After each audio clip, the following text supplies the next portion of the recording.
America में तैनात पाकिस्तानी सफ़ीर रिजवान सईद ने कहा कि अमेरिका की जानिब से पाकिस्तान की मसनूआत पर ही नहीं बल्कि कई ममालिक की मसनूआत पर टैरिफ आयद किया गया, लेकिन दोनों ममालिक के दरमियान मुस्बत बातचीत और रवैयों के जरिए उम्मीद है कि इस मामले का बेहतर हल निकल आएगा। वो ओक्लाहोमा में बोल के नुमाइंदे कामरान जिलानी से गुफ्तगू कर रहे थे। उनका कहना था कि पाकिस्तान के ट्रंप इंतज़ामिया के साथ ताल्लुकात अच्छे हैं, जिसका सबूत अमरीकी सदर की पहली तकरीर है जिसमें उन्होंने पाकिस्तान का शुक्रिया अदा किया था। टैरिफ सिर्फ पाकिस्तान पे तो आयद नहीं किया गया, ये जो नई अमरीकी इंतज़ामिया है और ख़ास सदर ट्रंप की एक ख्वाहिश है, एक पॉलिसी है कि इस मुल्क में ज़्यादा से ज़्यादा नौकरियां जो हैं उनकी गुंजाइश बनाई जाए,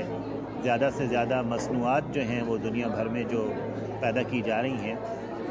उनको अमेरिका लाया जाए और यहाँ पे उनकी पैदावार हो। तो उस सिलसिले में वो अमरीकी नुक्ता नज़र से दीगर ममालिक के साथ अपने तिजारती तवाज़ुन को ज़रा ज़्यादा उसमें जो ख़सारा है उनके नुक्ता नज़र से उसको मुतवाज़िन करने के लिए ये इक़दामात किए गए हैं। उसमें पाकिस्तान भी ज़ाहिर है कि जैसा आपने बताया कि उस पर 30% जो है वो टैरिफ की बात की गई है।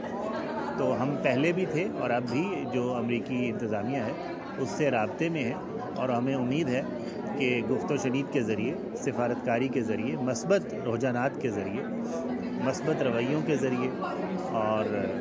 जो है वो मस्बत सोच के ज़रिए इन मामलात के ऊपर हम किसी अच्छे नतीजे पे पहुँचेंगे जो दोनों मुल्कों के लिए तिजारती तौर पर